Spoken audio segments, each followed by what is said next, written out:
At the end of last season, the Saint is brought back into his hell cell where they play his past on a loop over and over again. But before they turn on his movie, he says he wants to talk to Satan. So now we pick up this season with, well, what do they want to talk to each other about? He knows that Eugene and Hitler have escaped hell. Things are just like not running as they should be. The optics for hell in terms of people escaping, i.e. Hitler, i.e. Eugene, is not good. Souls escaping my realm, that's actually bad for me. And what's bad for me is just bad. Next show's in 1 hour. Tell your friends.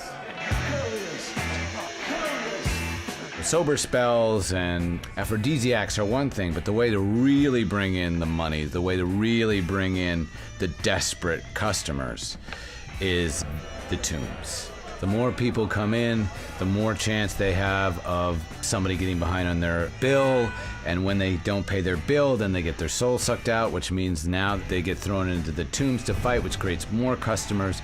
So it's sort of like a Vegas casino where it just like preys on people's weaknesses. I think your friend here gonna be real good for us. He's not my friend. You want to keep him fighting, you're going to need to give him some blood.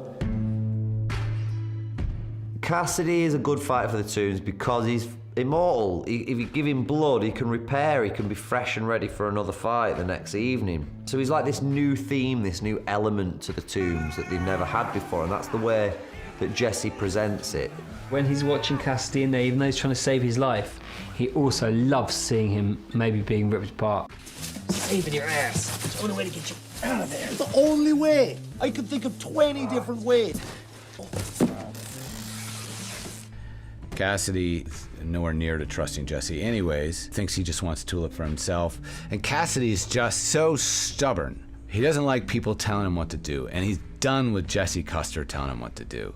And he doesn't want to leave Tulip behind. And so it's sort of that thing where it's like, I'm gonna go back and I'm gonna just keep taking a beating and beating and a beating. And sooner or later, Tulip's gonna see you the way I see you, which is a completely corrupt, selfish, predatory son of a bitch. And when that day comes, then she and I will leave together. And that day comes, that moment comes very soon.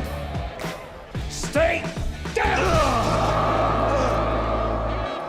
Jesse's just trying to make Cassidy go any way he can, and he's essentially trying to make him just hate him. I'm alone jail. And if you don't like it, you can go, both of you. My last resort is to prove to her that I'm completely evil, and she sees it, and she can't believe it. The viciousness with which she sees him do this, in this arena where he seems to be holding court, like he's belonged there, like he's never belonged anywhere. She doesn't want to believe that at his core that there is that evil shard. Cassidy thinks that his plan has worked, but Tulip has taken away something different.